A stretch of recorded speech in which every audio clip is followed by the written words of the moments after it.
This channel does not promote any violent, harmful, or illegal activities. All content provided by this channel is meant for an educational purpose only.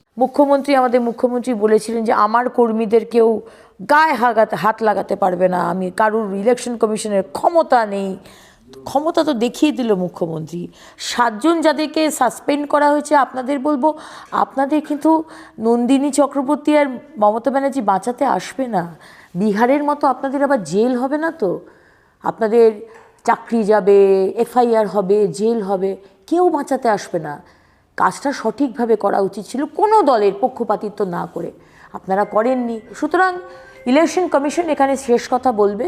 আমরা পশ্চিমবঙ্গের মানুষ একটি স্বচ্ছ voter role চাই, এবং তার জন্য যা যা করা দরকার সেটা যদি ইলেকশন কমিশন করেন, আমাদের থেকে সম্পূর্ণভাবে শুভেচ্ছা জানাই। রথযাত্রা যে হবে এরকম কোনো অফিশিয়াল ঘোষণা এখনো হয়নি পার্টির তরফ থেকে।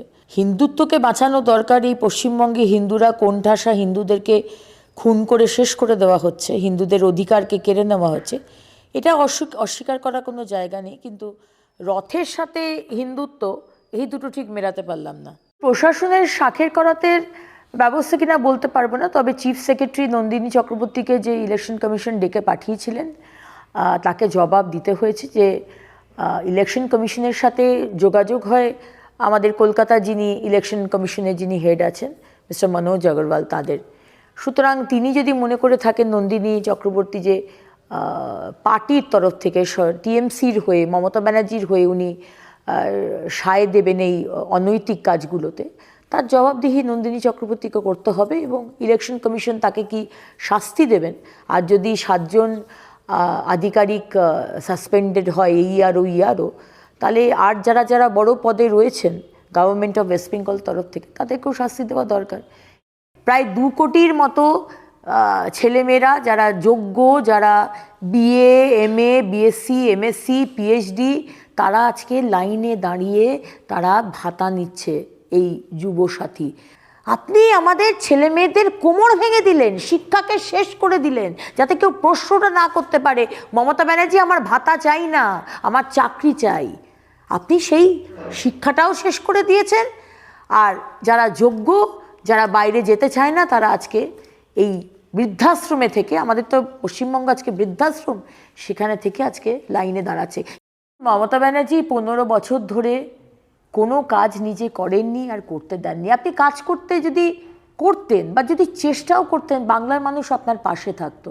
নিজের রাজনৈতিক এজেন্ডার জন্য বাংলার মানুষকে এতটা প্রতারণা করলেন। আজকে যে সিকিউরিটির কথা, আমাদের যে সিকিউরিটির জন্য আমরা শুধু বাংলার মানুষ নয়, সারা ভারতবর্ষের মানুষ আজকে মানে অ্যাট দ্য এজ, চারিদিক থেকে পশ্চিমবঙ্গ দিয়ে টেররিস্ট ঢুকছে, আপনি সেখানে জমি দিচ্ছেন না। রেলওয়ে তো ছেড়েই দিন, আজকে সুপ্রিম কোর্টকে বলতে হচ্ছে আপনাকে জমি দিন। আপনার লজ্জা করা উচিত Mamata Banerjee. You should be ashamed. বাংলার মানুষ কি হিন্দু কি মুসলমান, সতর্ক হয়ে যান। এই সরকার যদি থাকে, পশ্চিমবঙ্গের মানুষ কদিনের মধ্যে শেষ হয়ে যাবে। আইপ্যাক তৃণমূল, টাকা দেবেন আপনি টিকিট পাবেন। একটা হচ্ছে টাকা দিয়ে আপনাকে টিকিট কিনতে হবে, আর দ্বিতীয়ত টিকিটটা যদি কেনেন, টিকিটটা যদি পান, তাহলে আপনাকে সেই কমিটমেন্ট দিতে হবে যে ওই 70-30, 25-75-এর হিসেব তৃণমূলেরই সাংসদ বলেছিল, 25 নিজের কাছে রাখবেন, 75টা দিয়ে দিতে হবে। এটাই হচ্ছে টিকিট পাওয়ার ক্রাইটেরিয়া। তৃণমূলের মাথা ব্যথার কারণ সংখ্যালঘু ভোট কিনা বলতে পারবো না, কিন্তু তৃণমূলই আজকে সংখ্যালঘুদের শেষ করে দিয়েছে। আজকে এই আইএসএফ, এই মিম বলুন, আজকে এই হুমায়ুন কবির বলুন, সব তো টিএমসির বি টিম, আর টিএমসি হচ্ছে জামাতের বি টিম। সুতরাং এরা সবাই একসাথে কাজ করছে।